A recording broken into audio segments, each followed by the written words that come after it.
এই যে এই লাস্ট মান্থ আমার সাথে সে ট্যুর গেছে, তার টিমে এখন এই যে স্টেটমেন্ট দেখতে পাচ্ছেন, প্রতি মাসে তার ওয়াইফ 2 বছর আগে 1.5 লাখ 2 লাখ টাকা ইনকাম করছে।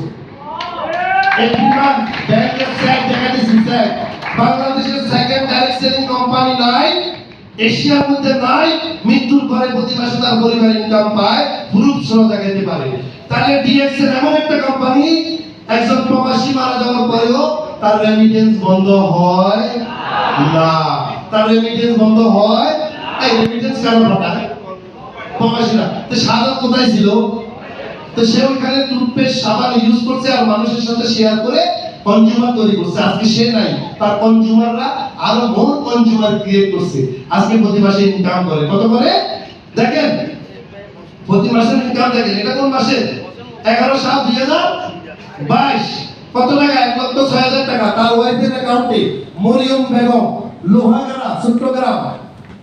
ইয়েস। এরপর আসেন লাস্ট 4-5 মাস আগে তার ইনকাম কত? 1 মাসের ইনকাম দেখেন কত? 3 মাসের ইনকাম এখানে একসাথে বাড়াইছে কত? 6 লক্ষ টাকা 3 মাসে। তার মানে মোট 2 লাখ টাকার উপরে। দেখতে পাচ্ছেন? দেখতে পাচ্ছেন? দেখতে পাচ্ছেন? দেখতে পাচ্ছেন? তো ধন্যবাদ সবাইকে। আজ আরেকটা স্লাইড, একটা দেখি আরেকটা উদাহরণ দিই। হ্যাঁ, এই যে দেখেন আমার টিমের নোয়াখালীর এই ছেলেটা মারা গেছে। ও মারা গেছে 2 বছর আগে, 3 বছর আগে। আজকে তার লিডারদের পক্ষ থেকে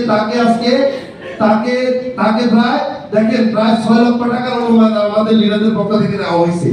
তার একটা ছেলে একটা মেয়ে। কয়টা ছেলে কয়টা মেয়ে? মৃত্যুর 1 বছর পরে মালয়েশিয়া সিঙ্গাপুর তার ওয়াইফ কোয়ালিফাই হয়ে ঘুরে আসছে। তালি হবে, তালি তালি তালি তালি। মৃত্যুর পরে তার ওয়াইফ